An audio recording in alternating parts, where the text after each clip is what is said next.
Hello and welcome to the J Talk podcast. This is the show for those people who want to be more, those people who want to get ahead of their game, who want to think outside the box, those people who want to be more in their success careers, chase their dreams and, improve their businesses, their ventures. And it's all about being educated, being inspired and being informed. And on this episode, no matter what you've struggled with, I'm here to help you with it. And welcome.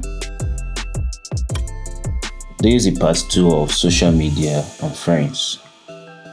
And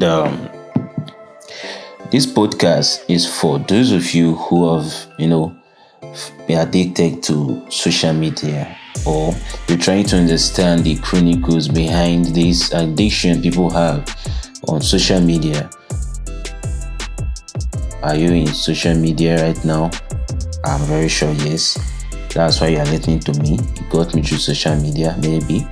And are you feeling that you're so used to social media and you really just can't do it with it? This podcast is for you, and I want to give you some insights and some revelations as to how social media has eaten into the society and how it has, replaced the true phenomenon of friendship. And the problem that I want to solve today is that at the end of the day, I want you to, have this different mindset and how to tackle social media and how to understand how people interact and where you should place values in friendship. The addiction to social media is getting through the bond of true friendship in real life. And I think researchers in February of this year, they polled about 3,300 adults and found that their obsession to online made it less likely to go out and meet people. To realize that this social media has gotten people this reluctancy to go outside of their homes, get to meet people. Even if they are outside, you see every day in a restaurant, in a bar, public gathering, how people self-socializing, they're just in their phone, chatting with someone elsewhere. And this is the repercussions of social media. And in fact, 6 in 10 adults, they admit they spend less time catching up with friends. And today, social media has made relationship with friends more, superficial, more artificial, which is really changing rapidly how people should live and how we are to enjoy the life that we have. And do you know that 20% of friends on Facebook are considered genuine? Just 20. You just consider genuine friends. And, on Facebook, you ask yourself, who are my real friends right now? Who are those people that's actually my friends? Later in this podcast, I'm going to give you the answer. The British anthropologist, Robin Dunbar, he said this. He said, the limit of friends you have is set by your capacity to invest time and mental effort in them. Let me explain this to you. We as humans, we are wired, or we are designed in a way that we have to survive. When you look at history, how we've evolved through survival. Because, naturally, human beings, Homo sapiens, are fragile.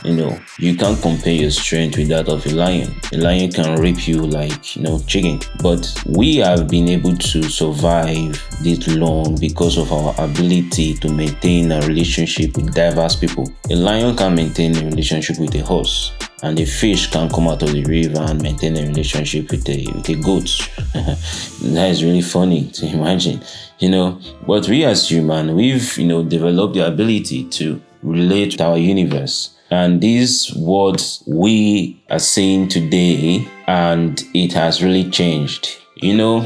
We have the capacity naturally to maintain a very close circumference of friendship. We have to remember a lot about a very, very limited number of persons. Like you're in a relationship, you have to remember a lot about your partner. You have to remember a lot of details, and it's natural. And you see, that's why people on social media, they are very insatiable, because some people don't understand that they are cheating themselves. In a relationship, when a couple breaks up or when they are having issues, the patience limit is low. You see, some of them they already have a lot of better options on social media, better friends. Some of them they are dream friends, someone that you won't believe that he's saying a lot of good things to her, and she may just at that instant feel that I have a better option and just go away like that. So that is just an aspect. In overall, we cannot, maintain too many range of friendship. And later in this podcast also, I'm going to tell you that we are able to manage just up to 200 friends from my research. And managing 200 friends, I think that is the recommended, or let me say, the most reasonable numbers of friends a person can have at a time, that he can remember a lot of details about them, which practically speaking is not really still practical today. Yes, it's not really practical, and this is not what is going to give you that bond that you need through friendship. And another epidemic that I can't seem to fathom is more of the users of social media like Facebook and YouTube, they are children today. They are children. Most of them are under 11, some of them under 13. And a major example I will use to illustrate my point is with the YouTube. YouTube naturally requires the holder of an account to be at least 18 years of age. But these days kids are very smart, and some of them just they can easily open an account for themselves with any age bracket they wish. And some of them also uses their parent details to open an account on YouTube without the consent of their parents. Why some? In short, before some children are born, they've opened social media accounts for them. Some of them take permission from their parents and open an account that requires them to be older than 18 or up to 18. Then they get access to a lot of information that naturally they should not be getting access to at that age. So social media is really making a lot of changes, and as much as I'm telling you that social media is bringing some very negative impact to the society, it has its good part also. Yes, you've heard it before, and I'm still telling you that social media has a good part. I will explain a lot of that later in this episode. And I would like to recommend a book for you. And this book is Deep Work: Rules for Focused Success in a Distracted World by Cal Newport. It's really helpful. That book is going to, enlighten you through the real truth behind being focused, and how social media has contributed a very huge deal to distraction. It's a book that gives you this solemn reflection, how to be focused at a particular time of your life to accomplish a project. And when you follow the rules in this book, and you can even experiment it yourself, follow the rules in the book and follow the rules of social media, live your normal life. If you're a person that use social media every day, use your phone, but you want to do a project, like you want to make a research, have your phone by you and do it. But follow the rules in this book and do that project also, and look at the difference. I tell you, there's a very huge difference. And I want to say that people share just too much on social media. They share too much of themselves, and this means that some people are not satisfied with their lives. They want people to know that they have a perfect life, which is not true. They expose the good aspect and cut out the bad. There's a saying, nobody is broke on social media. You can say nobody is facing challenges on social media. Some people don't post their bad times, they post their good times.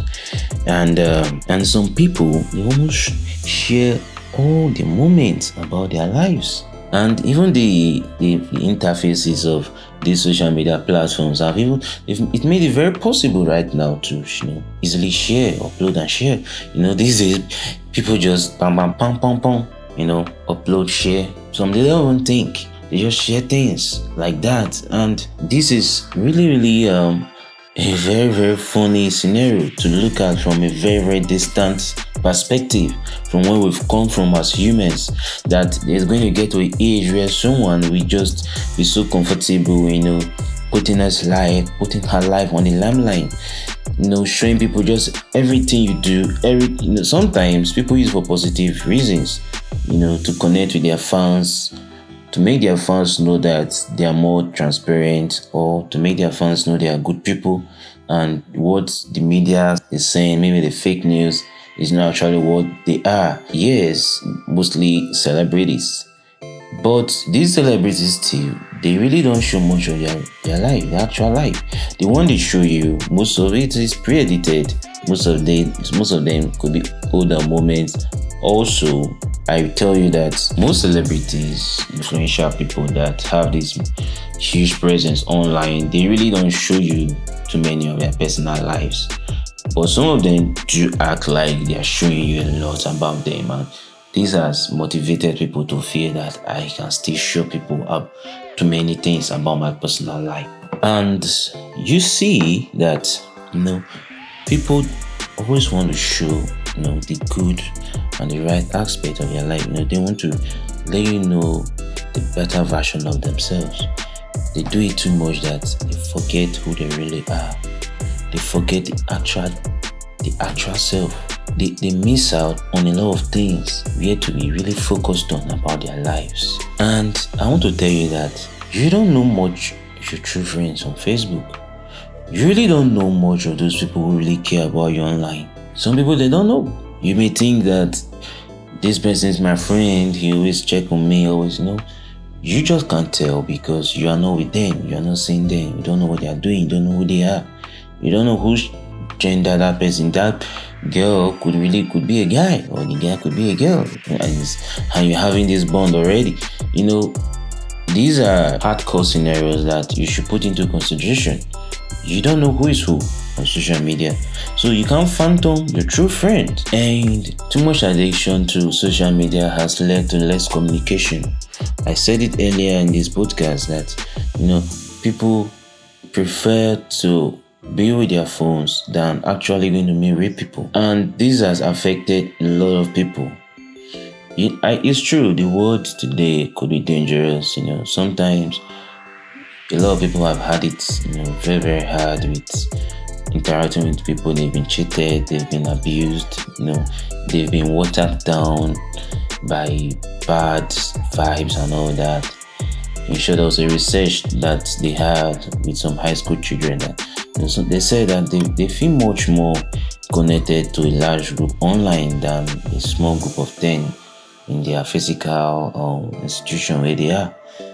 And this is true, and this also has better seasoned the actual reason why people prefer to be online than to meet actual people. And social media has made a great deal to how we view true friendship, how we view true bonding, how we view following up on people. Let me tell you that, a true friend, you don't lie to a true friend. You don't lie mostly how you're feeling. You don't lie on your actual situation. You don't lie on the moments that you're in to a true friend that you're with. Like back in the days, when you want to get in contact with your friends, your family, you may have to write letters to them, or you may have to call them with a wired landline, or you may have to physically travel a very long distance to get to some of them. And this made it much more realistic, and we make sure that every moment we use in contacting our loved one is very relevant. Okay, I just can't wake up in the morning and without thinking just write a letter, send to post office, and in 3 months time the person gets it. Some you when you want to write a letter to them, you think very well before you write it actually. And it was not easy for some people to get in touch with their closed ones, but social media has made it easy, but it has really denied us from knowing that true friendship, we don't just wake up and just say anything we want to. We understand. We try to understand how that person feels. We try to understand what that person is going through. We try to feel as if we are them, put them in our shoes and all that. And we don't lie to them about what bothering us. But today, social media, we lie to each other, and nobody really cares. Nobody really cares. That's the truth. And I will tell you this, I'm putting it to your consideration, putting it in your mind. You can get honesty, trust, and empathy on social media. I'll say it again. You can't get honesty, trust, and empathy on social media. Social media just a supplement to a relationship, not a replacement to a relationship. Thank you for listening. I'm Godwin Osa, and I look forward to having you as an audience next podcast.